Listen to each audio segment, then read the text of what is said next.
Hello, what's up mga ka-lifestyle? Magandang araw sa ating lahat. Welcome back again sa ating channel, Market Lifestyle. So for today's video, let's talk about online leading application. Pero bagong lahat mga ka-lifestyle, once again, if bago ka pa lang sa aking channel, napadaan ka lang, please do like, share, subscribe, and then pakihit na rin ng notification bell na again, mo-notify po kayo sa susunod na mga interesting video na ina-upload po natin, especially about online leading application. And pasensya na po mga ka-lifestyle no, kung medyo malabo, blurred, or mahina yung audio ng video natin ngayong araw. No? Kasi yung ginagamit po nating cellphone is nalublob po sa swimming pool. Napasukan po ng tubig yung camera kaya medyo malabo po. No? Pero kapayos po natin yan sa susunod na araw. No? So, pero hindi po yan ibig sabihin na hindi na po tayo mag-share ng mga information na na-research natin about online learning application. Ano? So, alam ko mga ka-lifestyle, karamihan sa inyo naghahanap until now ng mga online learning application na legit, SEC-registered, long-term, mababa yung interest. So, yung tatlong online learning application na share ko sa inyo is nasubukan ko na po dati. And then, hindi po talaga to sila madalas ma-mention sa mga comment section ng mga videos ko. Yung isa lang po talaga yung madalas ma-mention. Ano. Meaning to say, yung iba, hindi masyadong harass. Yung isa lang talaga. So, yung tinutukoy kong mga ka-lifestyle na mga online leading application is yung OLP, Tala, and then si Kasyalo. So, gaya nga nasabi ko, si OLP lang po talaga yung madalas ma-mention sa mga comment section ng mga videos ko. No? Marami complaint. Pero, long term po siya, and then mababa lang yung interest sa first loan natin, gaya ng Tala and then Kasyalo. So, si Kasyalo mga ka-lifestyle, magbibigay ako ng halimbawa ng computation ko. No? Si Kasyalo, halimbawa na approve ka 1,000, ano? Yung interest po nito within 14 days, no? Yung ikinaganda nito, 14 days po nating babayaran. So, yung 1,000 is 7.5 na 7.5 yung interest. So, then, buo nyo pong matatanggap. Ito yung ikinaganda ni Kasyalo. So, sa 14 days, babayaran niyo po siya ng 1,075. So, hindi na gaano maganda talaga. Sobrang kaya lang po talaga, no? Kasi mababa lang yung interest, no? Unlike sa iba na binawasan na yung kabuuan ng perang matatanggap po, binawasan na din, malaki pa yung interest, and then short term pa, no?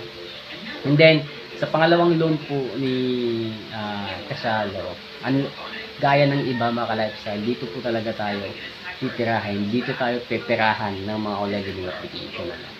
Kasi dito po sila, dito nila tataasan yung interest. Like for example, si Kasyalo again, so tumaas po siya ng 20.75% yung interest. So, halimbawa na-approve ako ng 2,000, so babayaran ko po siya ng 2,475. So, malaki yung ipinatong na interest sa pangalawang loan. How much more sa pangatlo, and so on and so forth, no? So, karamihan sa inyo, alam ko, hindi alam na nagbabago-bago yung interest. So, depende po yan sa perang ma-approve sa inyo. So, the more na malaki yung pera ma-approve sa inyo, the more din yung malaki yung interest. So, in the end of the day.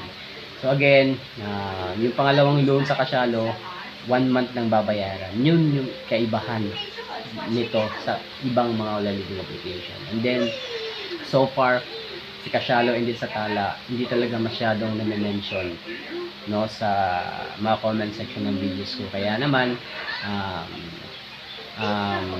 medyo maganda talaga to. Unlike si OLP lang talaga yung madalas na mention. So, ganun, in the end of the day, mga ka-lifestyle, nasa sa inyo pa rin yan if maglulun kayo. And then, sinashare ko lang sa inyo yung mga nagiging interest nito na ipinapatong, no, ng mga online leading application na to. So, mas maganda pa rin po talaga if maglulun tayo, mas maganda po talaga na i-check natin ng maayos yung background ng mga online learning application na utangan natin para hindi tayo magsisi in the end of the day.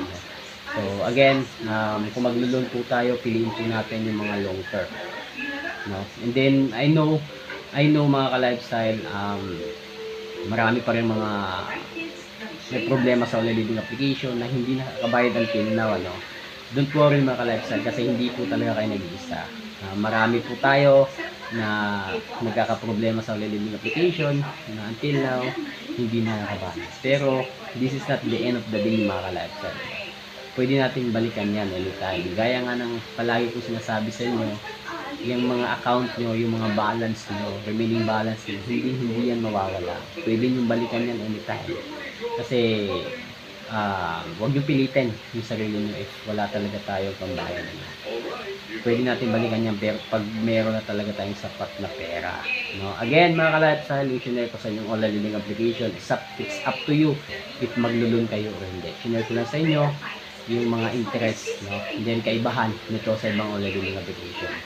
Long term po sila, hindi gaya ng iba na short term lang. Mas maganda dun tayo sa long term kasi makapag-ikot pa tayo ng pambayad sa mga online lending application na to. And then, so far, hindi siya ganong na-mention. We need to say, maganda yung pagpapatakbo ng mga staff or OLA sa kabuuan ng kanilang kumpanya. So, yun mga ka-lifestyle. I hope meron kayo nalaman again, no? Sa mga wala pang mga OLA na na-mention ko. Disclaimer po muna, hindi ko totally sinasuggest na mag-loan kayo dito. Share ko lang yung naging experience ko, naging loan ko sa mga OLA na to, para at least ma-aware kayo, no?